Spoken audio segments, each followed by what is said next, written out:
So hello again mga par. So nandito nga na ako sa Naiya Terminal 2 at tayo ay nakapag-check-in na nga. So ito ay matagal kong pinag-isipan para lang mangyari ito kasi may gusto akong puntahan ngayong araw na to at sorpresa to sa kanya. So nandito na nga ako sa may Lagusan papunta sa Puso Mo, pero char lang yun. Siyempre papunta sa loob ng eroplano. So ngayon nga ay araw ng aking mama, ngayong araw ay birthday niya po. So kailangan is ma-surprise ko siya na uwi ako kasi first time to nangyari sa loob ng 13 taon ko na paninirahan sa Manila ay hindi pa nga ako nakasama nila sa araw ng birthday ng mama ko. So gusto ko is kompleto kami para naman maging masaya ang mama ko. So ito ay isang oras lang naman mahigit yung biyahe. So tara na at samahan niyo ako. A few moments later. At after nga ng sa loob ng isang oras na biyahe sa eroplano, so nandito na nga ako sa Tacloban, nakarating na nga ako. So nandito na nga ako sa Tacloban mga par. So kababa ko lang sa eroplano.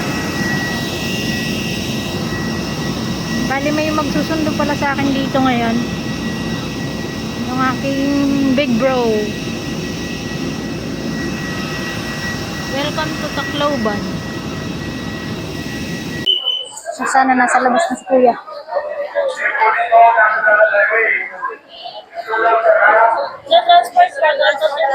Hindi, may sundo po. So hinahanap ko si kuya mga par. Ang dami dito nag-aalok pa downtown pero meron tayong sundo.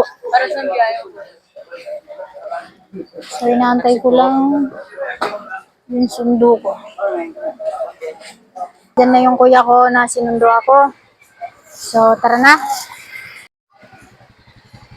So nandito na yung sundo ko, Ninja Black. Oh. So ito na, nag-helmet na ako guys. Si Makoy. Iniwan ko muna si Makoy sa Manila. Kasi nasa Leyte po ako.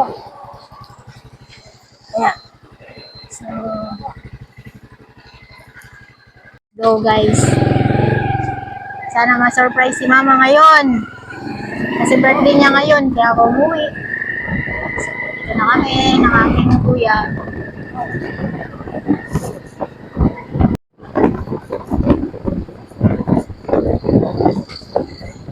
So, nakaapak na naman tayo ng lupa sa Leyte. So, ito nga guys, ito yung tinatawag dito na MacArthur Leyte kasi nandito nga yung estatwa ni MacArthur, yung nagsabing I shall return. So, siya po yung nandyan na nakalagay na estatwa po, MacArthur Leyte. At talaga namang nakaka-excite pag nauwi ka ng Leyte kasi dito is marami ang pwede mong puntahan, mga falls, may mga pwede kang pasyalan din dito pero mas okay pag nakamotor ka. Para mabilis mo puntahan yung gusto mong puntahan dito at syempre rides din.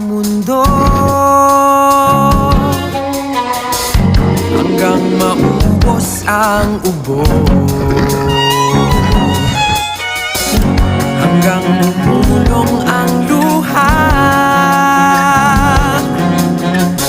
hanggang mahulog ang tala.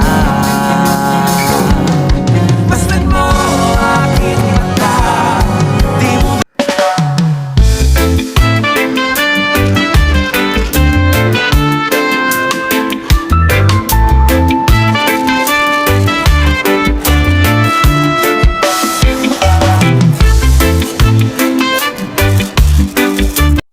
At eto ay nag-stop over muna kami sa gilid kasi nga napakalayo ng binahe namin at masakit sa puwet.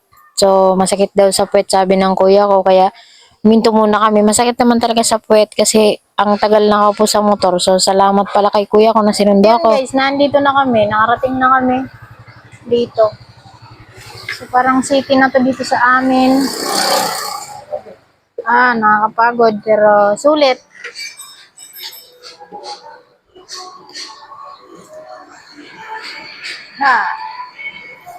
Magulo yung buhok ko. So, yun. Driver ko. Driver of the day. So, nandyan na, ito na yung kapatid ko, nandyan daw si mama. So, paano kaya yun? Makin man ka mo. Ito yung bunso namin. Oy, say hi. Nandito kami para sa boulevard ng Cargara. So, dito muna kami nagtambay nga ni kay si mama, muntik na kami magkita. So, naka-hood ako, naka-hoodie, kasi naambon dito. So, ayan. Kain muna yung aking driver. Gutom na. Nagutom. Ayan. So, ito yung boulevard namin dito. Maganda dito, guys. Lalo na paggabi. So, yun, mga par, nandito na ako sa, sa bunso ko, kapatid. So, prank daw niya si mama, iyak nang iyak. Mamaya, nandyan yan sa video, ilalagay ko, iyak nang iyak si mama. Ayan.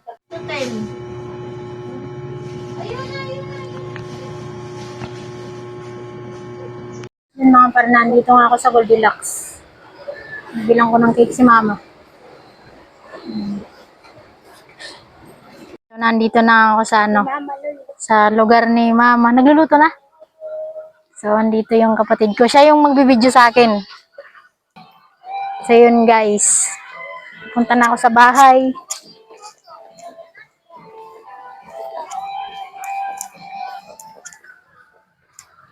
Titingnan natin kung ano reaction ni mama.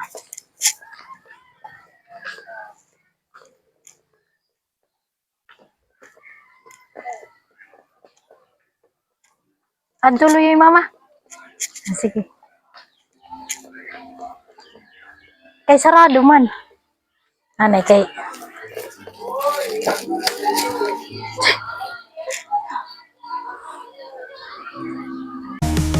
Mom, I love you more than words can say.